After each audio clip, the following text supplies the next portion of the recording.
உன்னை யாருடி இங்க வர சொன்னது? நான் தான் உன்னை தலை முழுகிட்டேன்னு சொன்னேன்ல. அப்புறம் எதுக்கு வெக்கமானோ இல்லாம இங்க வந்திருக்கேன்? நானே உன்னை மக இல்லைன்னு சொன்னதுக்கு அப்புறம் அக்கா எங்க இருந்து வந்தா? ஏன் இதான் சாக்குன்னு அப்படியே ஒட்டிக்கலான்னு வந்திருக்கியா?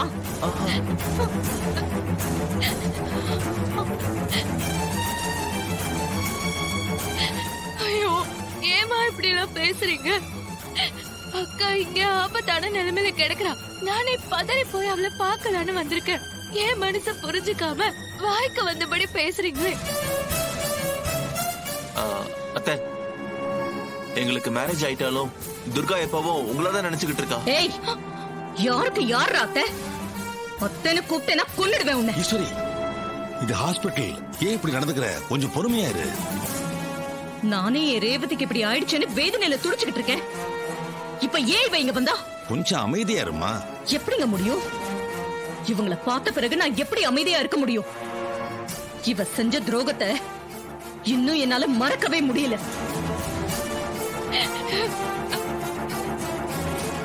நாம ஒரு பக்கம் கல்யாணம் ஏற்பாடு பண்ணிக்கிட்டு இருந்தோம். ஆனா இவன் இவனை போய் கல்யாணம் பண்ணிக்கிட்டு வீட்லயே ஜாலியா இருந்திருக்கானா? எவ்வளவு நெஞ்செழுத்தம் இருந்திருக்கணும் இவளுக்கு. இவளை பார்க்க பார்க்க உள்ளுக்குள்ள மனசு எரிமலையா கொதிக்குது.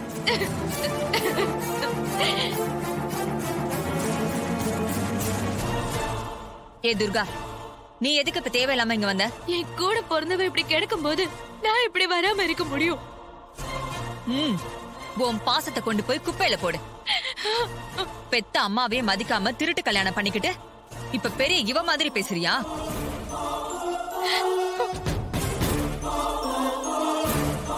அக்காதான் உன் மேல ரொம்ப கோவமா இருக்கால. இன்னும் எதுக்கு இங்க நிக்கிற? முதல்ல வெளியில போ. முதல்ல வெளியில போ, இல்ல அக்காவே உன்னை கழுத்தை பிடிச்சு வெளியில தள்ளிடுவா. சந்திரா, எந்த இடத்துல என்ன பேசுறாங்க அறிவு கூட இல்ல உனக்கு? இது ஹாஸ்பிட்டல். இங்க வந்து எப்படி பேசிட்டு இருப்ப? ஏற்கனவே கோபத்துல இருக்கா. அவளை தூண்டி வர மாதிரியே பேசிட்டு இருக்க. கொஞ்சம் வாய மூடு.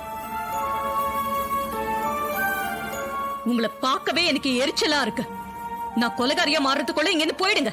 அம்மா, ஏமா இவ்ளோ கோபத்தை துர்கா மேல காட்டுறீங்க? கொஞ்சம் இறக்கம் காட்டக்கூடாதா? ரோஹிணி, இதுல யாரும் தலையிடாதீங்க.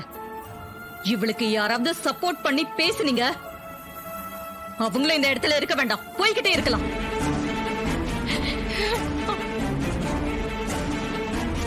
என்ன வாயால சொன்னா ஒழுங்கா போக மாட்டீங்களா?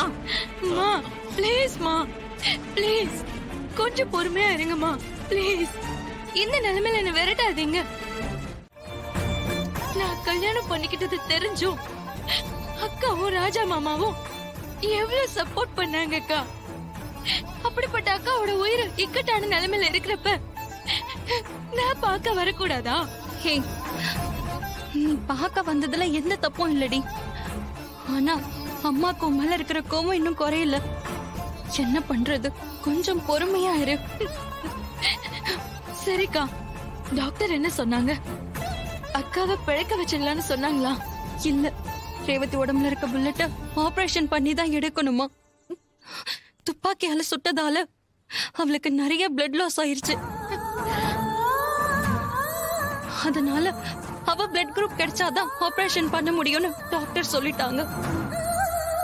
அதான் அவ பிளட் குரூப் இருக்க ஒரு பொண்ணை கூட்டிட்டு வர்றதுக்காக என் வீட்டுக்காரரும் ராஜாவும் போயிருக்காங்க. அவங்க அந்த பொண்ணை கூட்டிட்டு வந்துட்டா ஆபரேஷன் நல்லபடியா முடிஞ்சிரும்னு சொன்னாங்க. ரேவதியும் பொழைச்சு வந்துருவா. அக்காக்கு ஆபரேஷன் நடக்கிற இந்த நிலைமையில இங்க இப்ப இருக்கலான்னு பார்த்தா அம்மா விட மாட்டாங்க போல இருக்கே. நீங்க இருந்த அம்மாக்கு இன்னும் கோவம் தான் அதிகமாகும். கந்தனுக்கு, முருகனுக்கு, வேலனுக்கு, கடம்பனுக்கு,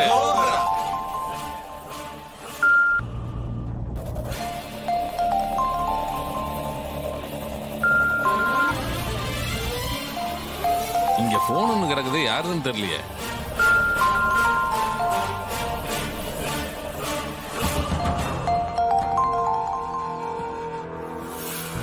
ஹலோ, எங்க மாறீங்களா?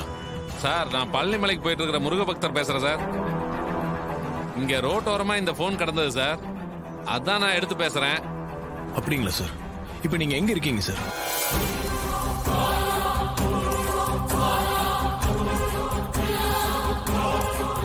சரிங்க சார், நீங்க கொஞ்சம் அங்கேயே இருக்கீங்களா? இப்போ நான் வந்துடுறேன். நீங்க வாங்க சார், நான் இங்கேயே இருக்கேன். சரிங்க, தேங்க்யூ சார்.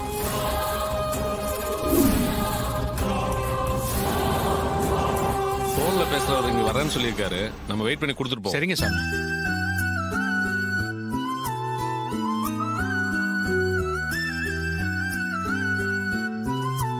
ஏம்மா பாட்டி, என்னம்மா இன்னும் 2 பேரையும் காணோம்? அந்த ரத்தம் கொடுக்கற பொண்ணை இவங்க கூட்டிட்டு வராங்கல்ல?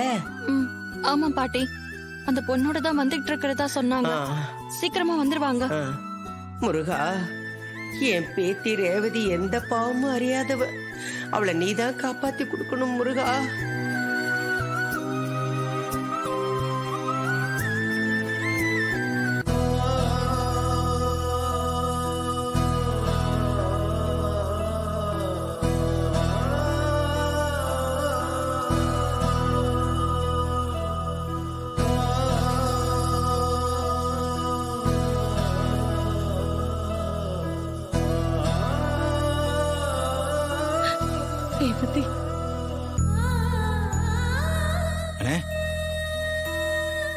உங்க பையனுக்கு இப்ப எப்படின்னா இருக்கு? அந்த ஆக்சிடென்ட்ல அவன் பொழைப்பானா மாட்டானாங்கிற மாதிரி ஆயிடுச்சு. அப்போ அன்புக்கரங்கள் ஆதரவு இல்லத்தோட குழந்தைங்க என் பையன் பழைக்கணும்னு கூட்டு பிரார்த்தனை பண்ணாங்க. அதோட பலன்தான் இன்னைக்கு என்னோட பையன் உயிரோட இருக்கான்.